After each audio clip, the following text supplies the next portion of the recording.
Hello everyone, welcome back to my YouTube channel. My name is Detutu. If you're new here, you're welcome. On my channel, I share information about the lifestyle and experience of international students living in Europe. I felt that was too fast. Yes, but on my channel, I share information about the lifestyle and experiences of international students living in Europe.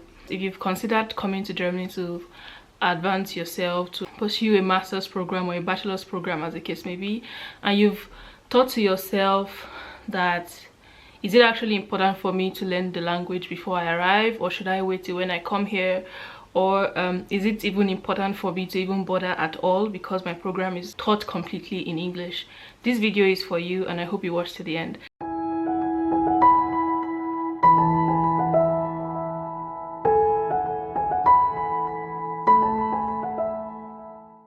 So one of the reasons why I created this YouTube channel is to provide a channel whereby people can learn from other people's experiences, and that way you don't make the same mistakes, or you can find a way whereby you have ideas or choices if you end up in the same situation as someone who has been in that situation before. Today's conversation is pretty much kind of a little bit conversational. It's not really providing a lot of facts or information. It's dependent on your location or your personal preference, right?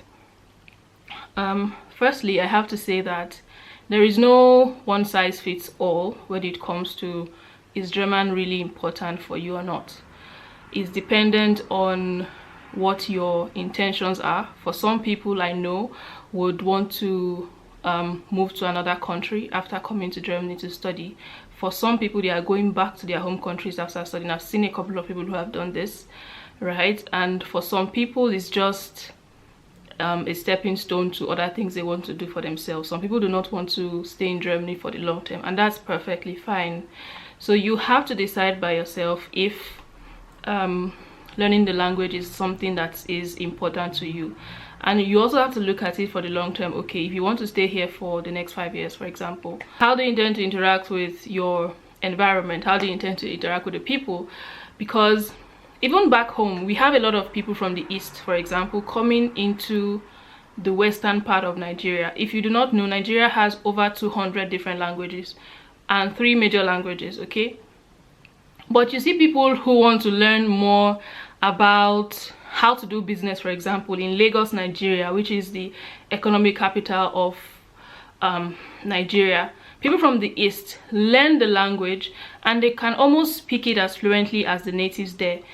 Most of them do not intend to live there for the long term. Some of them just come there to do business, okay? So, but they still make the effort to learn the language. It might not be perfect, right? They might have an accent, for example. They might mix some words together. They might say, so they might use a different word to replace something else that has a completely different meaning. But the point is they are making the effort. The point that we are talking about today, you're here for on average 2 years, 3 years, as the case may be. Some students study their master's program for much longer, okay? But if you want to look at it from the perspective that you're doing part-time jobs, you're living with people from different nationalities, you would encounter random people at bus stations or at train stations. Do you always want to be that person who has nothing to say or who does not have a response when they're talking to them? I'm pretty sure the answer is no. You might not stay here forever. Yes, we know that, but you want to be able to understand basic things, for example, like maybe letters that are sent to you, to kind of have an idea of the content of what is in this letter. I got to Germany, I lived in a small city of, I've forgotten the population of that city, but it wasn't a lot, okay? I lived here for a short time before I moved to a much bigger city, or a much more medium-sized city, let me put it that way. When I was applying for jobs, I thought I fulfilled the qualifications for this job, right? That was why I applied.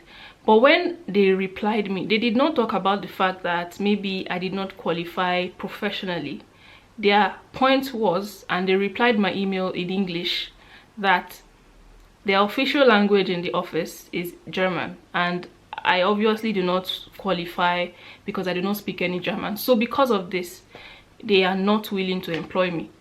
Just because of that. I don't want that kind of experience to happen to anyone who is watching this video, because I know how I felt then. But the reason I was not qualified was not because I did not fulfill the requirements that they put down in the job description.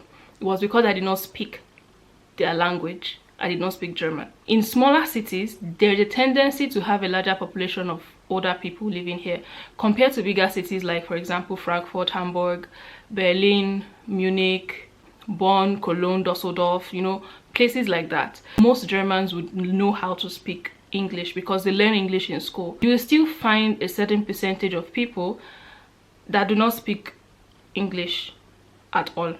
Nobody is asking you to be fluent, right? It's not your first language, but you're in a different community, you're in a different culture. It would be unfair to expect somebody to speak your own language when you have not made the effort to learn theirs. It would be really unfair, really, really unfair.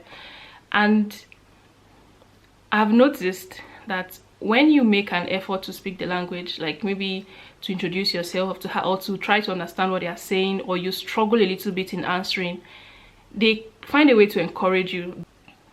In big cities, you might get away with it. If you live in Frankfurt, for example, you might get away with it. Hamburg, you might get away with it.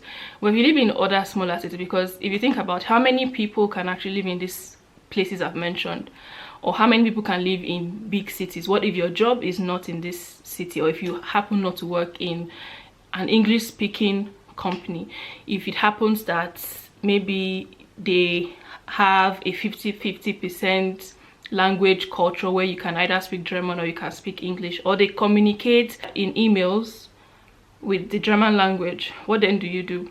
I'm just thinking aloud in this video that I think it's fair for both parties, both you, the foreigner, and both the natives, that you learn their language. Because if they can at least tell you that I speak a little English, I think it would be fair for you to also say you speak a little German. You can't know all the words in the German language. The same way, even though I'm a native English speaker, I don't know all the words in English.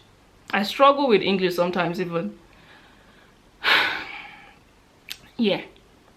So just to say that, learn German, learn the language of the environment you're in. If you're in France, learn French. If you're in, I don't know, what other language? If you're in Spain, learn Spanish.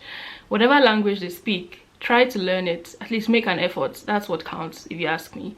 Make an effort. There are a lot of resources online that you can harness to learn more about the German language. There's Duolingo, there's Babel. Italki and Preply are avenues for you to learn this language and be able to improve yourself. Don't just stop at hello. There are other things that you can talk about, like try to improve yourself pretty much. That's just a summary, really. Whatever you do, even if it happens that you intend to just come here to study, if it happens you just want to stay here for a while then move to another country afterwards, that's perfectly fine. You're justified for your choices, for your decision, that's fine. But for the time you're here, I think it would be advisable, reasonable to say the least, that you learn the language. You might not need it now, you might not need it in the future, but it's just nice to say, okay, that you learned a culture different from yours, and it shows that you're willing to make an effort to at least learn something different aside from what you're normally used to. Okay, and who knows, even if you move to another country, the German language might be an added advantage for you on your resume. Who knows? You never know. Learn the language as much as you can. It's a process. I've been here for a while now. I can't really say I'm a professional German speaker, but the point is I make an effort, and effort is what really counts most times. I hope this video has helped you and has encouraged you to rethink your decision to just ignore the German language completely and apply for the language class, because the new semester is about to start. Apply for that language class, apply for the intensive language class if you have the time, because a drop of water makes a mighty ocean. That's the end of my video. I hope it was helpful. If you have any questions, drop it down in the comment section below, and I'm going to respond to them as soon as I can. See my next video. Bye.